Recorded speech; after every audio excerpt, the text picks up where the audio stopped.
lahat ng mga nanonood.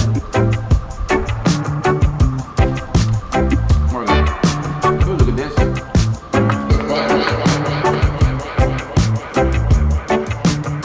Nababa Kabalen, kumusta kayo po? My name is Louie and welcome to Pampanga, where we discover great places for you to check out for today's vlog. Nandito po tayo ngayon sa Apalit Pampanga para po bisitahin ang bagong-bagong cafe. So this is Pan-ibig Cafe and we're gonna get inside. Siyempre titikman po natin yung mga pagkain nila dito and have an experience of what it feels like to be in this cafe. So tara, samahan niyo ako.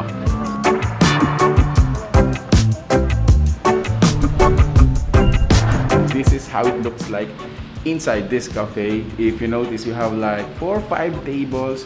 I think this place is good for up until 15 to 20 persons. Nagsimula lang po sila in serving baked pastries, breads, and now they have this full-fledged cafe. And I think ang gandang tambayan nito, guys. So meron tayong free wifi, meron din tayong Netflix, and good food.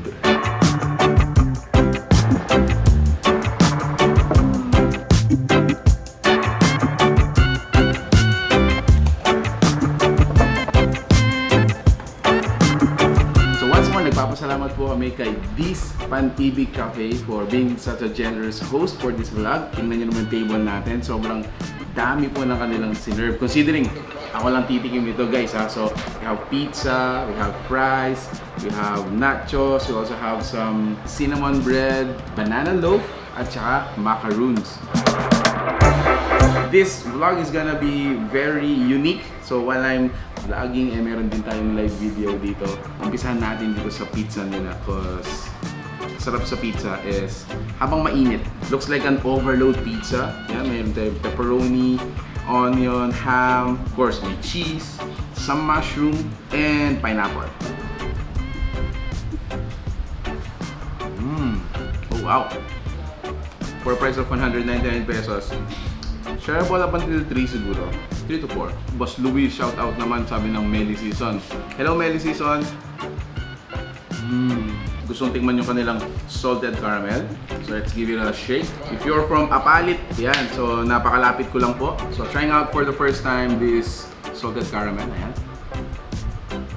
Banda dun sa parking lot niya or dun sa parking area nila, it has a spacious lush green. When you go here with your family, parang meron pa silang playground to, run around. So next I wanna try is yung kanilang mga nachos. Let's try this one, guys.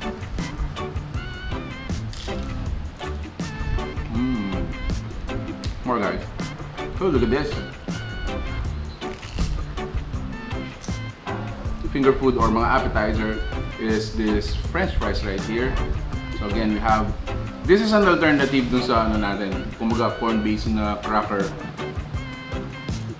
Saan po ang landmark niyan? Pinaka-landmark niya, guys, is yung sa Sulipan Bridge. If you're coming from like San Fernando or Apalit area, no, magle-left ka. So papasok ka dun sa Sulipan. From the bridge, it's around 300 meters, less than 300 meters. Wow! It's either actually masarap or gutom ako. I think so. It's both actually, gutom mo. This is my first meal of the day. This one naman is yung kanilang red velvet. So I wanna try this one. Ayan, so trying out the red velvet, guys. Ito. Oh wow!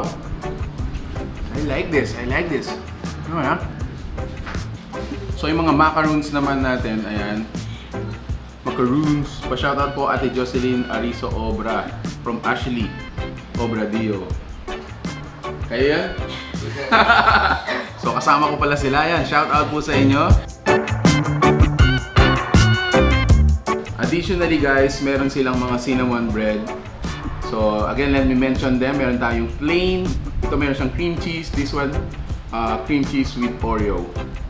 Let's go for the plain first. Ayan. Shout out daw po Charmaine Lawang Dilusong, pa-deliver naman po. Uy, magpapa-deliver po. Our orientation with the owner, some guests would really bring their mga game props. So like may nagba-badminton dito, sa likod naman may nagte-table tennis. Very wholesome, holistic place na you can, aside from the food, you can also, relax and have a physical game. I were to ask you from the food that they serve us, which one are you gonna go first? Is it the pizza, nachos?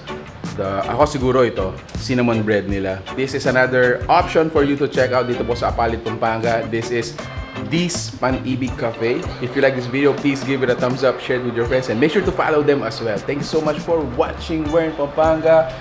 Peace. Check out the live video.